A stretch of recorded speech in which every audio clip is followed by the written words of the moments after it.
Give us a little 3, 2, 1. Start. Okay, wonderful. Hi, everyone. Thanks for coming. So nice to see you. We're going to start by just acknowledging the unceded ancestral lands of the Duwamish tribe, the First Peoples of Seattle, who are stewards of this land and continue to enrich our lives by celebrating their ancient heritage. And for our live stream, my name's Grace Flott, and I go by she, her pronouns. I am a female presenting white woman wearing all black, as I am wont to do. And my name is Scott Méxcal. I use he, him pronouns. I am a Chicano man with a beard and black hair, and I also am wearing all black. We did not coordinate. Did not coordinate. And so thank you to everyone for being here, and thanks to Figure Ground Gallery for hosting the show, and to Brett Holverstadt, the owner and director, for bringing this to life. So we really appreciate everything that he's done. Thank you. So I want to just open by saying a little bit about the show, Exposure Therapy, and kind of frame our conversation. So we're going to do a kind of a 10,000-foot view of some of the ideas that went into the work. And for me, the show has really started from a place of questioning ideals of beauty, bodily autonomy, hierarchies of bodies, and it's centering vulnerability. So exposure therapy, exposure as an act of leaving oneself open without defenses. So come on in, make yourselves, come on in, guys. Hi. And the work for me is in response to a long tradition in Western art that really essentializes and reduces femininity, women, people of color, many subjects of paintings who have subaltern identities or have been otherized in some way.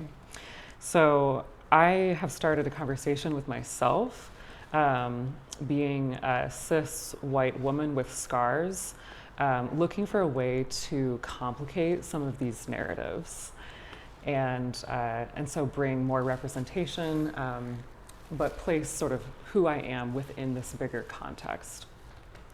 And that's why I wanted to bring Scott into the talk, so I don't have to yammer on by myself for an hour, but also because our work shares a common ground. So Scott Méxcal is a wonderful artist and creator, and his work is really multifaceted.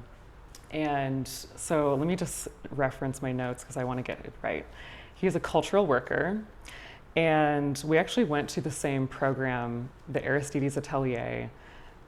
So we both have this fine art training, and for Scott, his painting practice is kind of the core of what he does, but he applies it to way more. So public art, arts activism. He is a mentor to youth in arts programming and graphic design, etc. Full-on modern-day Renaissance man. So his work, he says, connects his personal history into larger narratives of what it is to be American, Latinx, and male-identified, and to offer commentary on issues of multiculturalism, assimilation, white supremacy, racism, and sexism. And he explores themes in his work, including belonging, community healing, and counter-narrative. So obviously, it is a privilege to have him as a friend and to help facilitate this conversation. And he's also an MFA candidate currently at Prescott University.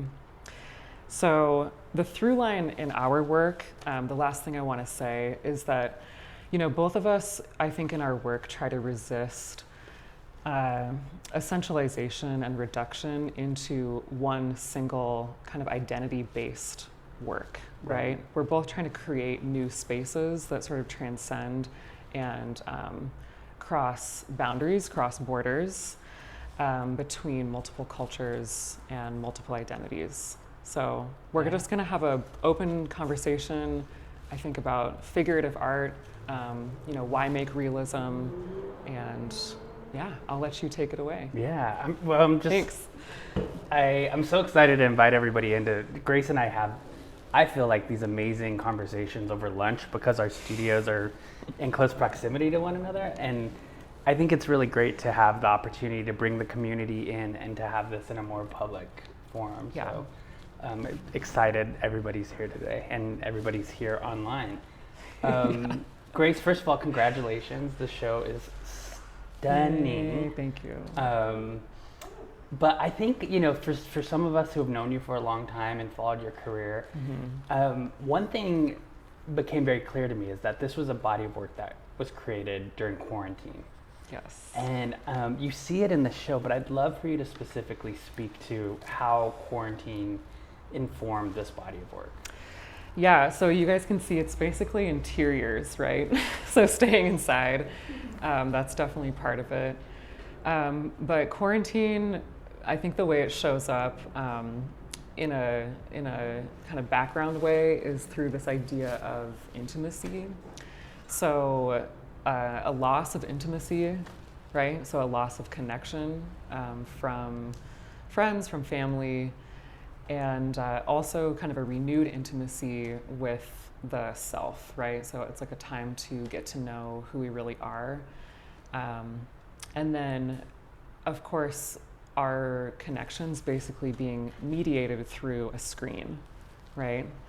So a lot of the work in terms of the process actually came from virtual screenshots on Zoom calls, working with different friends and models. Right over here, Shauna Holman, featured in the painting Ways of Seeing.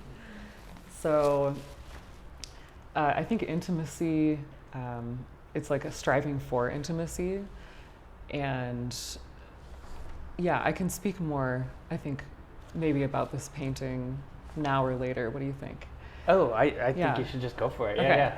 Yeah, so this painting, like your question gets to the Ways of Seeing painting right behind the wall there.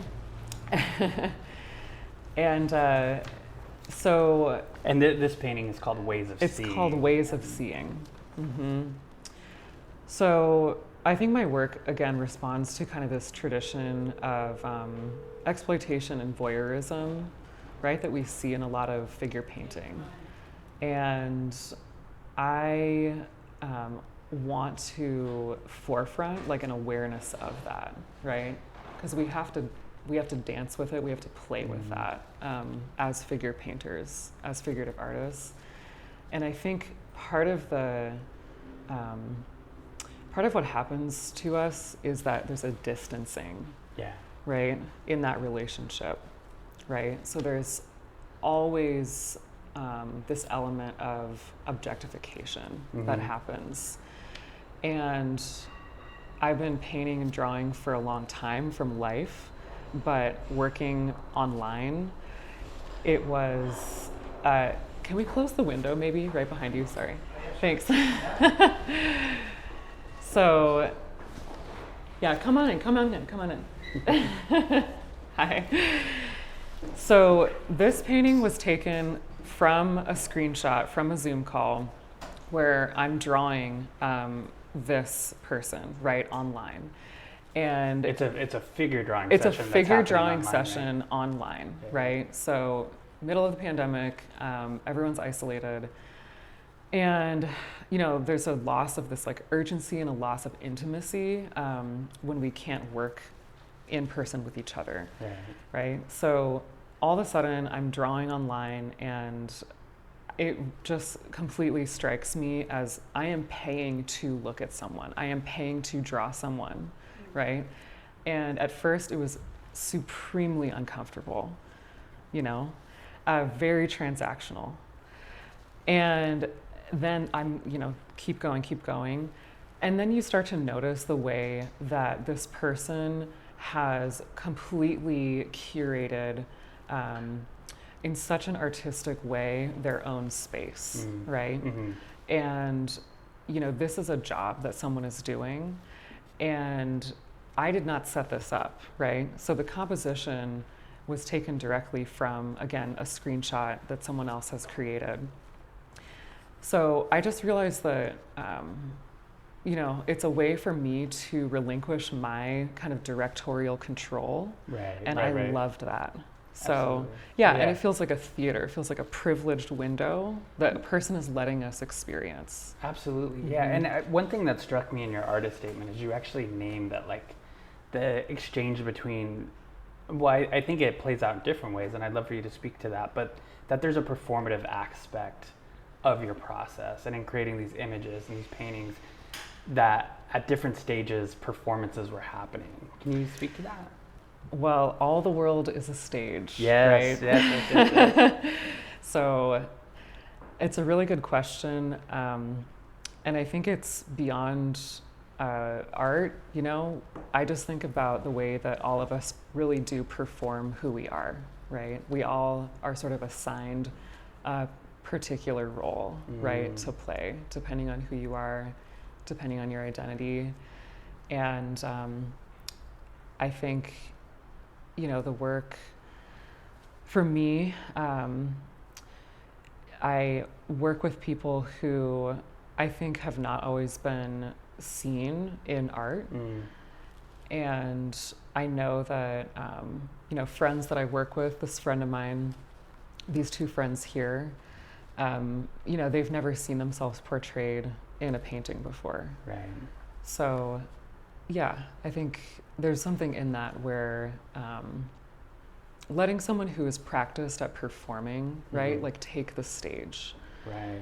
And as an actor, allowing somebody to kind of curate, again, like their own self-presentation, right? Absolutely. So thinking about like the gaze, G-A-Z-E, not G-A-Y-S. The gaze, the normative gaze, right? And like the male gaze, right? So we're always performing for the other. Right. And we kind of create our own identities in response to how we perceive other bodies, right? So I think it's almost like a strategy if you can just confront that element of performance and say, yes, I am going to embody this role that you see me playing, but I'm going to do it on my terms. Yes. Yeah. So that's what I do. I think in the self-portrait paintings, I'm experiencing that, right? I'm saying, I am someone who has scars and people stare at me and there's like a gaze that otherizes me. Yeah. Right? But I want to bring that same awareness to everyone that I work with. Yeah. So that's one of the things that I think struck me about this body of work is like, I'm seeing you tell stories, like, for example, in this piece, there's stories that in the past you've done self-portraits, you've done people from your community, people who have similar lived experiences. Now you're starting to like tell other stories. And I'd love for you to like just talk to how you approach telling a story that's not one that you personally relate to versus the ones that you do, or specifically telling your own story.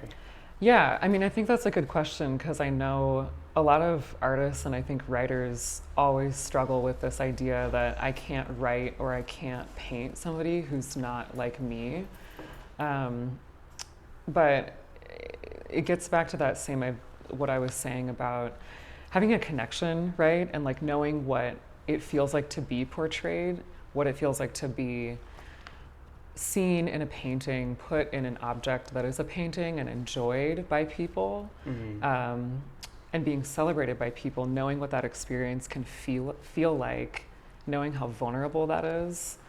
I just want to bring that same awareness to working with people. And so I think it's the collaboration, right? It's like really collaborating with the person that you're working with the person that you're portraying. Bringing compassion. It's interesting because like you speak about intimacy and there's so many layers to that. Yeah. And intimacy and kind of the exposure of the subject, but also this part, this building a connection to the person that you're depicting, right? Mm-hmm. Yes, yes. I prefer to work with people that I do really know, or in the process of doing the painting, like really get to know them. And the project that I'm working on next is this burn survivor portrait series, and so that actually combines like recorded interviews with people. So there's like a more literal storytelling element to that. But it's yeah, I think just having compassion, you know, like checking in with people about the composition, letting them, again, have kind of control over how they're going to be portrayed, having people sign off on, again, the composition, obviously the images, all that stuff. It's like agency becomes a really important component of the process. Absolutely. Yeah. Yeah. Amazing. So in knowing your work and knowing you and knowing this body of work, I feel like healing is this theme that just shows up everywhere. And I think that's really at the core of your artistic practice and what you're speaking to. And I love that the title of the show is Exposure Therapy, which is, you know, literally a Western medicine practice towards healing. So can you speak to the title and just how healing shows up in the show? Oh, thank you. This is why I brought him. So yeah, that is all connected. New Monuments, the self-portrait painting, that's the triptych, and it is two versions of myself, right? And they're reaching for each other. That painting didn't start from a clear idea, but in the end, what I realized I had done is, you know, two versions of me reaching for one another, but not quite embracing. So for me, that painting is a metaphor about reaching for self-acceptance and struggling with it. There's a slight difference in the gesture between the two versions. You know, one is more open and the other one is a little bit turned away, right? A little bit more reticent. So, and again, the self-portraiture part of it, I think it's really important. I have always wanted to make images of people that I need to see in the world and make images that make the world a safer place. So for me, you know, I'm not a performance artist yet, but when you put yourself on display like that, right, it's a performance. Right, we're back to all the world's a stage. Yes. It's all a performance, yeah. And as someone with scars, you know, I have been a spectacle in public, right? So this idea of being a body that kind of elicits wonder, right? And you're kind of put on a stage, that's what I'm really interested in. Right. And again, it's like, we know that dynamic happens, right? So how can we strategically use it to our advantage? That's where I think the power is, right? Finding a way to be the director of your own story. So it's such like an artistic judo move to like get all that negativity and then turn it the other way. I think that's really why this work resonates with so many people is because they see that happening. Yeah. So New Monuments, just to finish the thought, the title New Monuments, I painted myself in more green-gray tones. And in the beginning, like I said, I wasn't really conscious of what I was doing, but I was like, oh, I'm gonna play with cooling down the flesh tones. And, you know, I've been looking for a way to paint more textural, the way that burned skin actually feels. But I realized in the end, it's this green-gray wash, and it really feels more like a cold, like marble sculpture, right? So, and it's life-size, and I like to paint life-size figures. I want us to have to deal with the people in the painting as a person. So I feel like the life-size scale, that's part of it. But these marble sculptures, right? So a monument, monumental scale, and new monuments because, you know, I'm new to the scene. My scarred body is new to the scene. I mean, and like let's just flash back to the last 5 years when so many monuments have been pulled down. Absolutely. And there is this vacuum of monuments, and I feel like you're really working to, you know, you and other artists are primed to create those new monuments. So I love that you use that language. Yeah, That's I really feel like amazing. you're primed to do that too. Let's collaborate, Yeah, yeah. I love this. I love this plan. Okay, so like speaking about old traditions, and then, you know, deviating from that.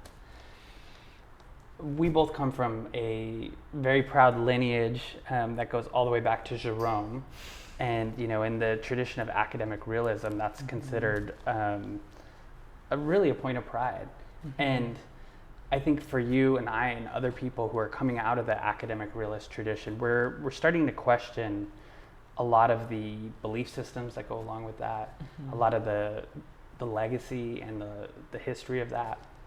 And I think one of the things I hear a lot in contemporary realism is this quest for beauty, or beauty as like a goal in and of itself. And I noticed that there were 2 works on the show that specifically touched on beauty, and those were let's see, there's one called Drop Dead Gorgeous, and the other is Tools of the Trade. And they're not the traditional take on beauty that we see in classical realism, academic realism. Can you speak to that and how you're changing the conversation around beauty? Well, I'm trying to change the conversation around beauty. So yeah, what you're saying about the atelier training, this 19th century academic training, I think I gained all of my skills, you know, in painting from that education. So I really value like the technical side of the method. I think it's unfortunate that we don't acknowledge what you said more often, that this training is really rooted in, for example, the Bargue plate drawings, this artist, Jean-Léon Gérôme, and this is a drawing course from the 1800s, and you know, it replicates like sculptures from Greek and Roman antiquity. So students for centuries, like over generations, have been copying this, Including us. Yeah. And so like that's how we learn, that's how basically I learned to draw, right? Is like copying the quote unquote old masters. But like we have to recognize that that comes from like a deeply white supremacist tradition. So and a canon of beauty. Yeah, and a canon of beauty that really prioritizes, you know, again, normative beauty, right? So like white, cis male, thin privilege, etc. And you have spoken about this at length, which is that specific drawing course, you know, was not just made to train people, but to actually build taste. Right. So from the beginning, we are becoming like acculturated to a certain taste for a certain type of body. And assigning a value to that. And assigning a value to it. Yeah. And I've become really interested in, you know, again, figuring out as a cis woman and as someone with scars, how this identity, particularly as someone who is a burn survivor, you know, what is the language that I can use around that? What is my tradition? How can I respond to that tradition? How can I open up, you know, a new form of beauty for myself and for the people that I portray?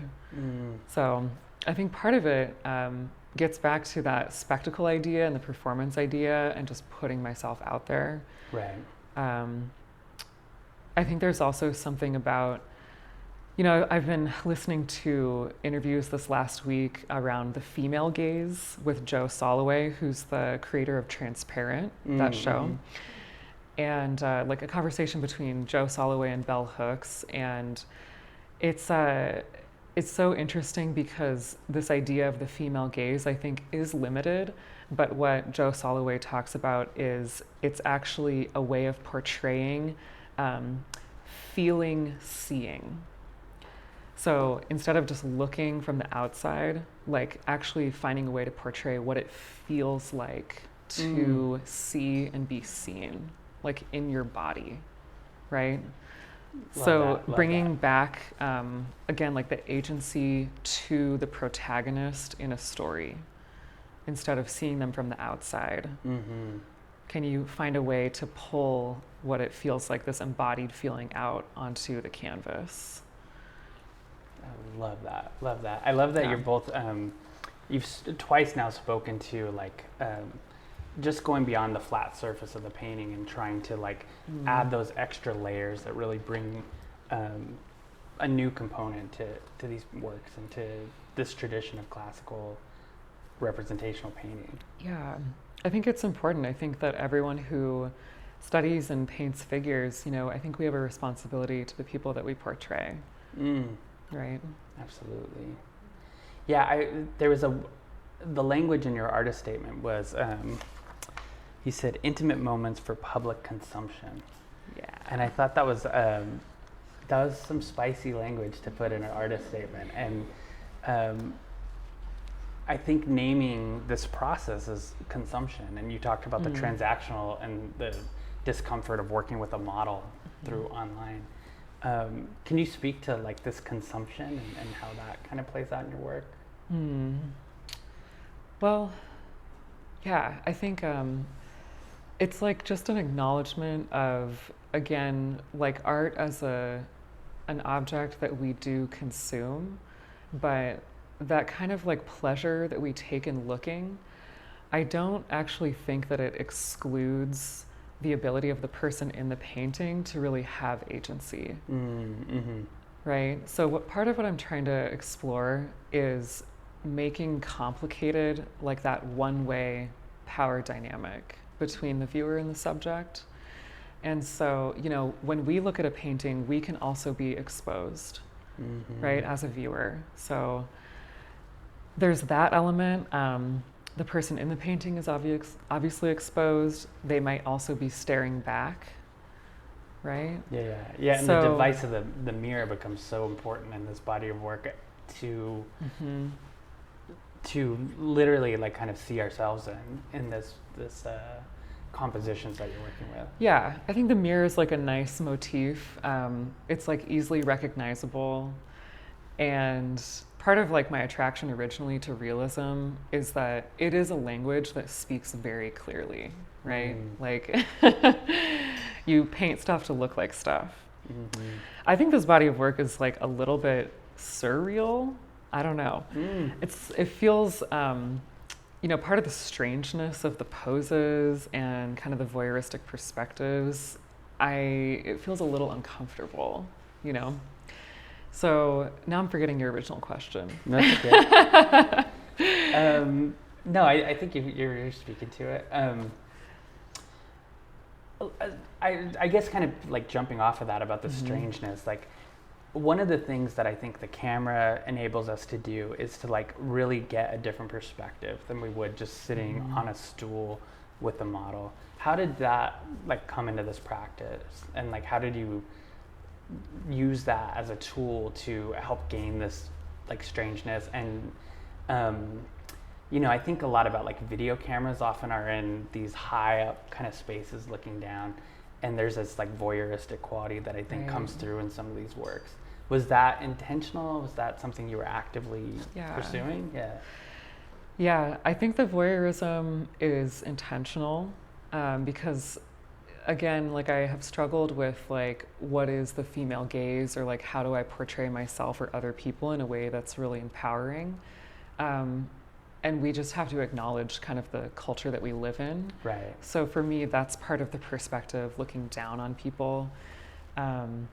Not looking down, but looking from above. And yeah, I don't know. Tell me again, what was your question?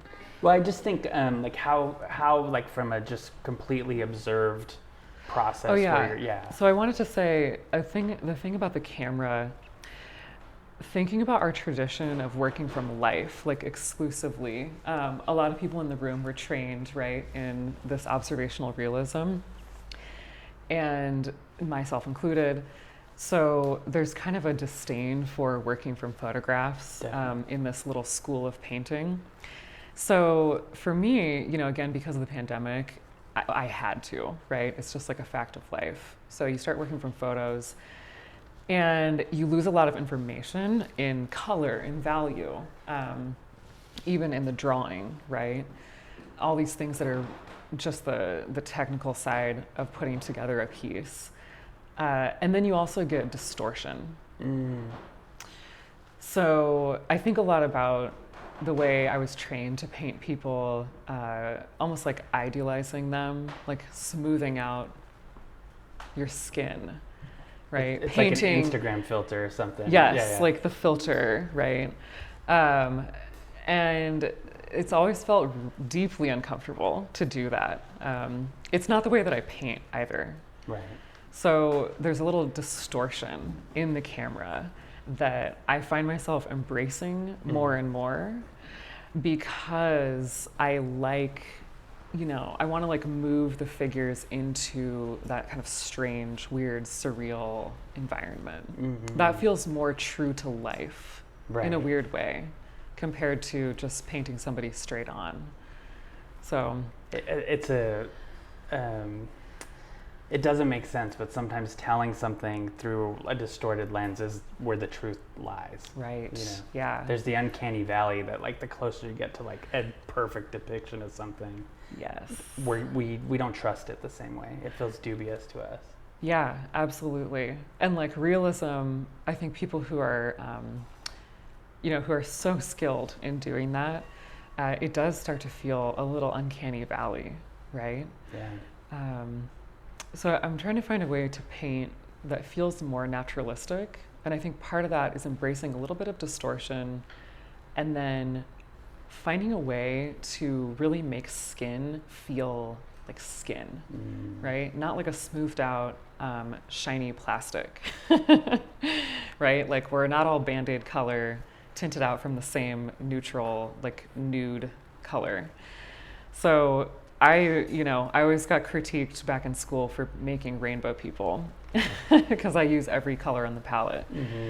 And like what's new, I think, in this show, because I put it together in 8 months, all of these were painted in 8 months, is I had to embrace a little bit more of a looser hand, more palette knife, thickening up the paint, making it feel like it's sculptural, right? Like the actual texture of skin. So that feels important to me. Absolutely.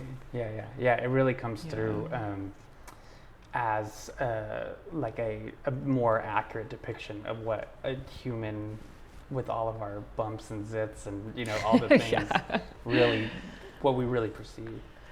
Yeah. I want to do a quick time check here. How we doing? Should we go to questions? Yeah, whatever we want.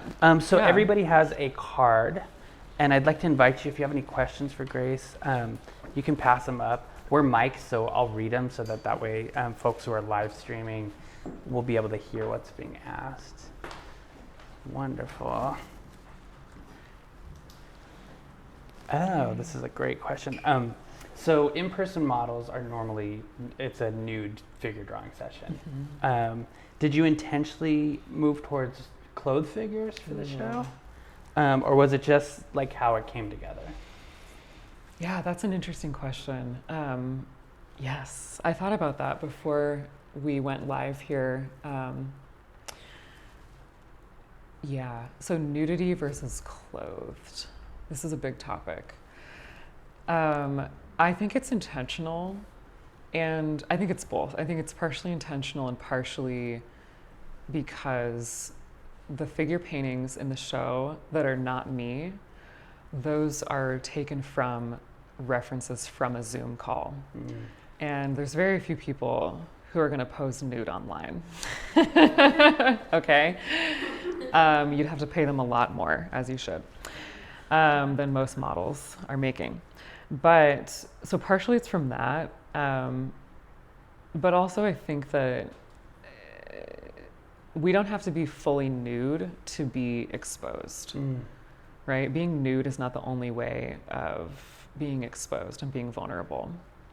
Right. There's a long-standing conversation in figurative art about, is this figure nude or naked? And often like clothing moves us closer to nakedness than not. And especially in the different paintings of bathers in like a setting in a bathtub wearing a clothing, it's actually jarring, and it actually feels unnatural to see that. And I actually, if you could speak to using bathers, because that's such a it's a theme that comes up a lot in classical realism. There's Anders Zorn was famous for it, Degas, Ingres. Why, if you can speak to like how the bath became the theater, I think is the word you use for these performances. Yeah, the bathers are a huge part of the show. Again, like it's taking a language, I think, that is recognizable to people. Like we've seen so many paintings of people taking a bath. And some of them are deeply Orientalist, you know, and very exploitative, I feel, to women.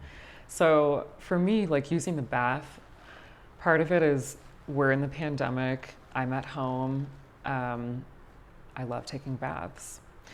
And it's a place of intimacy and privacy, and it's like a sanctuary, right, in our own homes. And I think it's also, if we could say it's feminine or masculine, I feel like it's a very feminine space, right, because it's private, and we associate those two together. So it's so I think there's more to say with the baths, with the bathers, but using that language and kind of remixing it is what I'm interested in doing. And yeah, the clothed, like we don't see clothed figures, right, in the bath either. And, you know, I think about the strangeness of the poses is kind of a way in for us. Like it kind of checks our traditional like expectation, right? Like we're used to seeing people lounging luxuriously in the tub. And these, you know, I would say he's lounging, right? But he's lounging sort of like with his partner, and, you know, it's a very intimate kind of self-contained moment. And we're sort of privileged to see that moment. Ooh, interesting. Yeah, I think privilege is such an accurate word for how we get to enter the spaces you create. It does feel like we've been given a pass into a space we might not otherwise be allowed to look into. Yeah, I love that. Yeah, this pose also with Shauna here in the tub, the ways of seeing painting. In a strange way, if you guys are familiar with Paula Rigo's work, Portuguese artist, amazing artist, and she did this whole series called Dog Women. And so there's this idea of like perfection and ideal beauty, and what's the opposite? Like the grotesque, right? It's like the nude versus the naked, right? The sacred versus the profane. And I think in that series in Dog Women, you see these the women who they're just like down on the floor, basically acting out, performing the role, right, that they have been assigned, which is like these base, you know, second, you know, base animals, whatever. So part of that is like, I think showing up in this one, right, where we see that strangeness, that awkwardness, but making it life-size and putting it on the wall and putting it into a painting, like that's my way of celebrating that, right? Like we are celebrating the awkward, partial nudity of this lifelike person, right, in their own space. Yes. It's such a reframing from like consumption to celebration. Definitely. Yeah, I think the intimate moments for public consumption, you know, it's just an acknowledgement that we are here consuming images. And like, we're all on social media constantly consuming images, right? It's like a very voyeuristic age. And we broadcast our most intimate moments Yeah. right? Yeah. And in a way, it's all self-portraiture, right? We are presenting and self-curating our own brands and images online all the time. Yes, Yeah. absolutely. Amazing. Thank you for that question.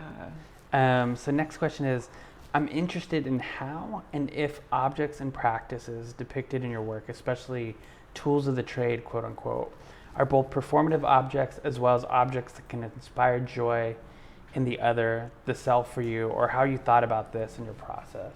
Ooh, I like that. Yeah, good questions. I think it's both. So are the objects performative, and also are we celebrating the performance kind of idea? Yes and yes.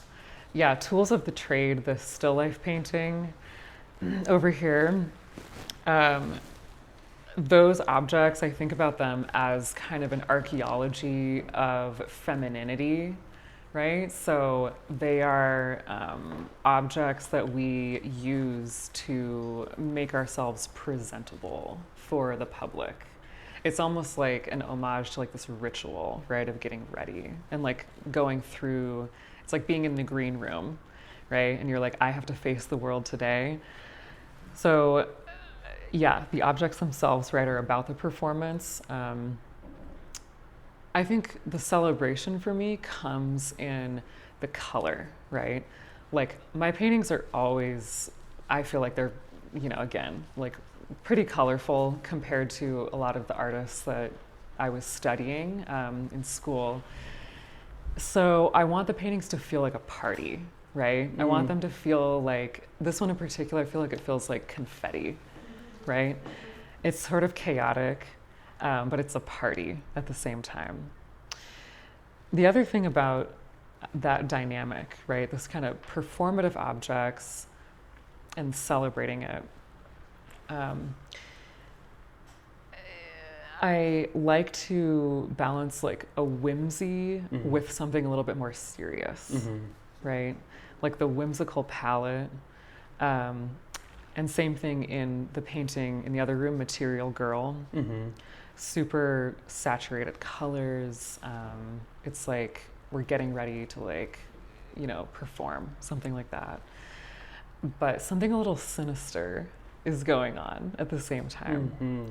So both of the paintings, I think the longer you look at them, the more you realize, there's a discomfort happening. There are symbols that, I'm juxtaposing that might contradict each other. Right. So Yeah. I like that tension. Yeah, like that one I was just like really enjoying. And then all of a sudden I'm like, oh, is that like the tape measure you used to like measure your various things? Yes. Yeah. Yeah. Yeah, I really appreciate that. Next question. This is really interesting. So people still put on a facade when they're on Zoom. For sure. They point out that there's like a lot of great memes right now of like somebody standing up with a suit jacket and then they're wearing no basketball pants. suits. Yeah. So how do you encourage exposure and vulnerability in a session with somebody? Yeah, I think that it kind of gets back to just having a relationship with that person. I think the only way to encourage vulnerability is to do it yourself, right? To just model it for other people. Right. That's why I think I talk about in the artist statement, and I think about the risk that it takes to show who you truly are. And especially portraying, again, people who have been otherized and subaltern identities. It's such a risk to do that because there has been so much harm done in the world, but also in image making and in art and media more broadly. So I think that's why self-portraiture is always going to be important to me, because it's my way of saying, I'm putting myself out there too. And my work, anybody who makes art, like, you see the painting on the wall, it's like my soul is like on the wall right now. So it's very vulnerable. Yeah. It's very exposing for myself as well. So I think sharing that piece with the person that you're working with. I have a self-portrait I've been putting off, and like hearing you say like, if I do it, then it's like I can invite other people to do it too. Really resonates with me, and I think that's true, and I think that is why you're able to get the trust of people who become your subjects. Yeah, it's all a relationship of trust. Yeah. Absolutely. Yeah. It's a huge trust and a huge honor to have the responsibility, like I said, to paint somebody. Mm-hmm. Yeah, that's a privilege, right? It's a privilege to paint somebody. Yeah. So this comes from a live streamer on YouTube. Do you have advice for cis male artists that want to depict the female nude and how to do it responsibly? And I believe this may have come from a femme-identified person. Ooh, interesting. Yeah. I think the process is important. I think the collaboration is important. So how would you want to be depicted yourself, right? It's kind of like the phrase that we all learned when we were children, do unto others as you would have them do unto you. I don't see it as, it's not a complex idea just to have respect and compassion for people. Yeah. So I think allowing that to come into your process and having the work be collaborative is the most important thing. Yeah. Yeah. Having people sign off. Like I said, having people sign off on the actual composition, letting them know. What I've noticed is it's really important to let people know that this image will become public. And once it is public, neither of us have control over what happens to it or what is said about it. Right? Yeah. And it's not like I've ever been trolled like online or anything, but just it's fairly scary to have your image out there. And that's relevant for this show, but I think in particular for the burn survivor portraits that I've been painting, it's been so important to get the consent at every single level, consent repeatedly at every single stage of the painting. Yeah, painting all the way to publishing. Yeah, I think being able to articulate that this piece may no longer be contextualized with an artist statement in a gallery setting to your models. Absolutely. Very key. Yeah, and I think it's different when you work with somebody who, it's different and the same, right? When we work with someone who's a professional model, that person is still a human, right? They still have a right to know what you're doing with their images, and they may have their own opinion about that. So I think, if it feels overly transactional, then it probably is. Great advice. Yeah.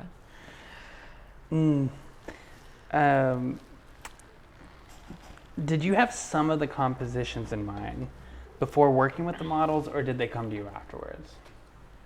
So there's 3 or 4 figure paintings in the show, and like I said, my self-portrait was pretty unconscious until the end. But when I was working with other people, they are a selection. They're each a selection from a larger photo shoot. So photo shoot meaning a bunch of screenshots from a Zoom call or a video, right? Like I pulled an image from a video. So I knew that I liked the setting. I knew that I really was fascinated by the bath, right? This space of intimacy. And then, called up a friend and was like, what do you think about this idea? And they were game. So we just did a bunch of screenshots, and they taped their cell phone up onto the shower head. Love that. And this one in the corner, that's a resting place. That's a smaller painting. Same person, Tori, and that's just like from their laptop, sitting on the bathroom counter. So they, again, it's like they're showing me like whatever they want me to see. So they have the initial directorial, cinematographic, whatever, control over the space. So But then I'm choosing between maybe like 50 screenshots. Right, yeah. right. And then changed all the color. So the lighting is the same, but the clothing has changed in color and the color of the light. I think, the friend of mine in this painting said, "You made our bathtub look like a spa." And it's much dingier than that in real life. So, and that's, painting, you can elevate a space in that way. Definitely, right? yeah. I don't want it to feel like people are sitting in these like nasty corners in like a house. I mean, my bathtub is not that clean either, but right. we can make the magic happen on the canvas. Yeah, I think you're curating the spectacle and where it's happening. I think a different artist might choose to like play up the grime and the soap scum and all that, but I think you're selectively choosing where to allow that to happen. Absolutely. Yeah, I always want there to be, in the end, just a level of respect for the figures. So I am interested in later, down the road, I am really interested in, what would it be like to make a painting that was more in this like grotesque world, right? Like how to shine a light on things that are ugly, so to speak, right? Because a lot of what we're talking about, it's from these lived experiences. And it's not all shiny fun and games, right? So like, how do you do paintings that are really beautiful about tough subjects, right? Right.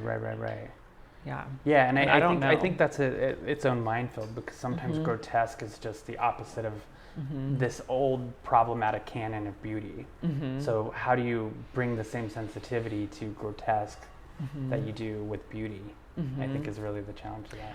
Yeah, I think a lot of artists who a lot of artists with disabilities and disfigured artists are doing that in their own ways. And I think like there's an artist from Chicago, Riva Lehrer, who works out of University of Chicago, like Disability Arts Center. And a lot of it comes through self-portraiture, right? Like basically taking a body that has been seen as grotesque, right? As broken, and putting it on a stage, right? And shining a light on it. I think that's one way forward. Yeah. Excellent. I have a question here. Do you think you're moving into more abstraction? Ooh, I don't know. What do you guys think? I don't think I am. I think that maybe in the spaces, there's some more abstracting of planes, certainly. I think in the way that there's a touch of surrealism going on in the narratives, I think that's moving into kind of a little abstraction. I think playing with the perspectives, like in Tools of the Trade, like the floor is very flat and almost feels like it's falling off of the canvas. So I think I'm interested in abstraction, in what it can do to make the space, I think, more open to interpretation. Because pure realism is very strong, has a strong ability to communicate a narrative, but a very specific literal narrative. So I think with abstraction, if you can move into that a little, or I'm interested in moving into it a little, just to kind of open it up to interpretation a little bit more. Yeah. But I find it really important, and I know that I'm going to hold on to realism in the figure. I really want to hold on to that. Because of its ability to tell the narrative of the subject you're depicting. And I think with the issue of representation, like I still really want, we have a lot of work to do as figurative painters, I think, to increase representation in this tradition. So that still feels important to my work. Yeah. Very cool. So this question is specifically about this painting, Ways of Seeing, and it says that this question asker is fascinated by the fact that the actual figure's face is very blurred, but the reflection has more crispness to it. And if you could speak to the decision making behind that. Yeah, I'm so glad that people are noticing that. Um, I I think the mirror motif here, right? We think about mirrors as this, self-reflection. We see ourselves in them, and the mirror here for me is there reminding us that like we are kind of inspecting this person as they are looking back at us, right? Like they're watching us watch them. And this is a little bit of like behind the scenes or kind of the idea behind it, and I'm not sure anyone would see this in it, but the blurring of the face kind of the person that we see as more real, like the body, the figure is more real, but then the portrait, right, in the mirror is crisper, right, than the person in the tub. So I think the question is like, is the person that we see reflected at us in the mirror, is that the real self, or is this the real self? Mm. So again, living online in this virtual world and just navigating that so much recently, I think the idea here is that person that we are putting out there as our brand, is that us, or is there a more authentic self here, right? And mirrors in art history, you often will see like the female figure looking at themselves in the mirror. But typically in compositions like that, like Titian paintings, or you see all the Susanna and the Elders paintings, usually Susanna is looking in the mirror and these these men are like lurking around the corner. And so the mirror often has been used to kind of just like replicate that same male gaze or exploitative gaze, right? She is also seeing herself as prey, right? As the object. And I'm trying to do something different here where the mirror might also kind of create a more self-contained world, right? Like the portrait is always going to be the most realistic, or the most kind of like, oh, this is a person, right? There's a face. It really catches our attention. So being kind of trapped in the mirror, or, we're trapped in that image that we put out there of ourselves. But I'd be curious to hear what other people see in it. Yes, love it. So I think we're almost to the end here. Great. And so I want to ask one final question, which is like, what's next? Like, what can we look forward to? What are you working on? Yeah. Are you taking a breather here at all? Yeah. Well, I'll definitely take a little breather. So next month, I'm going to a residency, my first artist residency, and it's called The Hive, and it's out in Spokane. So the city has a new city-funded arts program out there. So I got the residency to start doing more of the burn survivor portrait series. Love that. And I have a couple people out there that I know who are interested in posing. So that location was really important to be able to work over there for a couple of weeks. So yeah, we'll see what happens. I'm excited. Very excited.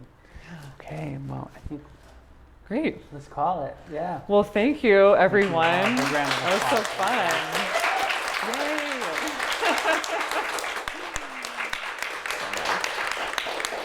Awesome.